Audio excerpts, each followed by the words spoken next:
Charles Leclerc just did something to Lewis Hamilton that Ferrari fans have been begging for since he arrived. He outqualified him for a front-row start at Hamilton's own house. No, if he gets out in the lead, he'll be gone. They're too fast. They pull away in the straight line, and I think that would be the last we see him. But we're going to try. So we'll see. The front row Ferrari wasn't supposed to have. Here's what actually happened at Silverstone this weekend. Hamilton was the fastest man on track in Friday practice, ahead of both Mercedes and Kimi Antonelli, Mercedes' championship-leading rookie. He then stole sprint pole by 0.011 seconds, the smallest margin a stopwatch can register.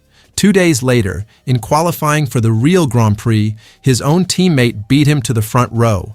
Leclerc took second on the grid. Hamilton starts third, again. I lost like 0.3 to down the back straight. There was a problem with the deployment basically, and that got fixed for towards the end. I just struggled more in this qualifying session with the car, a lot more understeer. Yeah. That's now back-to-back Saturdays, where Hamilton topped the timesheet first, only to watch someone else convert it into the bigger prize. I'm happy with that P2. Obviously, I wish I was on pole. We've worked, I think, really well. Why does any of this matter beyond bragging rights?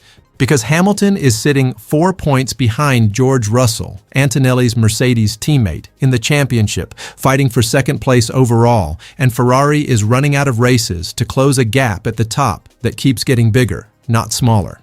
Every session this weekend has been building toward one Sunday afternoon at Silverstone. The question this video answers is simple.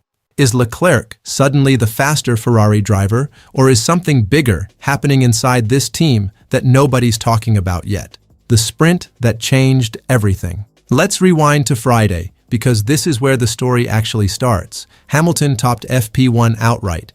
Then he beat Antonelli to sprint pole by 1/100th of a second. Hey, you are P1. Great job. Great job. Calling it an amazing surprise, given Ferrari's power deficit for most of the year. He wasn't exaggerating. Nobody in the Ferrari garage expected to be fighting for the front row at a power-hungry track like this. Saturday's sprint race, a shorter 17-lap points race, it hands out extra championship points on top of the main Grand Prix, should have been Ferrari's statement moment.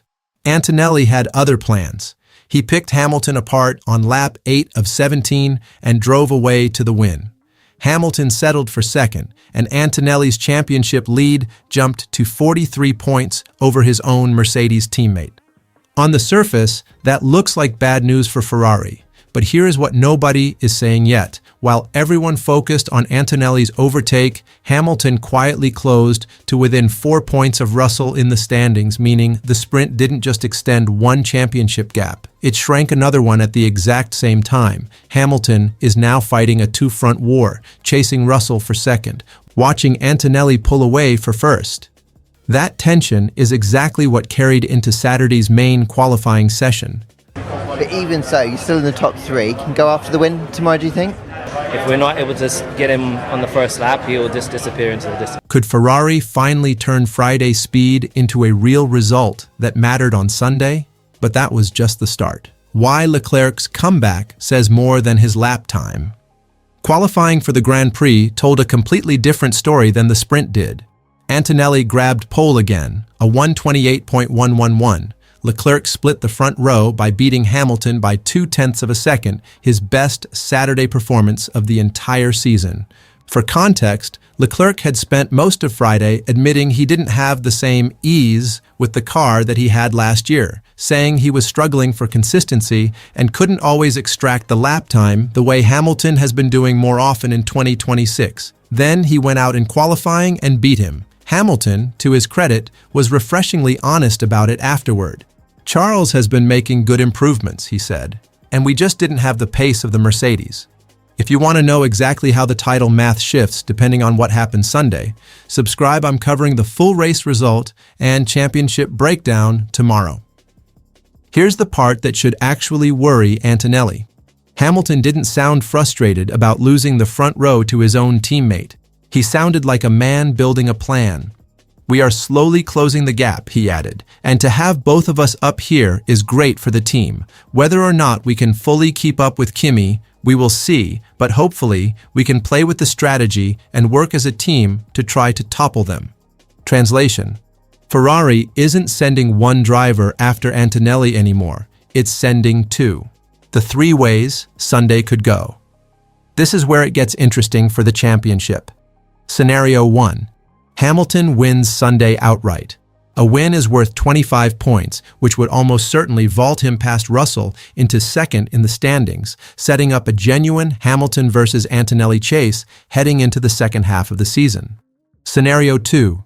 Hamilton doesn't win, but Ferrari actually executes the teamwork strategy Hamilton just described using Leclerc's track position to disrupt Antonelli's race, pit strategy, or both. Ferrari leaves Silverstone with a strong result on paper, but the points gap barely moves. Scenario 3, and the one Ferrari fans won't want to hear. Antonelli converts pole into a comfortable win, Russell backs it up in second, and Mercedes' lead over the entire field, Hamilton included, gets even bigger before the summer break arrives. 3 very different Sundays. One qualifying session set up all 3 of them. What Hamilton needs from his own teammate. So here's the one-sentence version of everything you just watched. For Lewis Hamilton ahead of George Russell. Hamilton didn't lose ground at Silverstone qualifying, he gained an ally.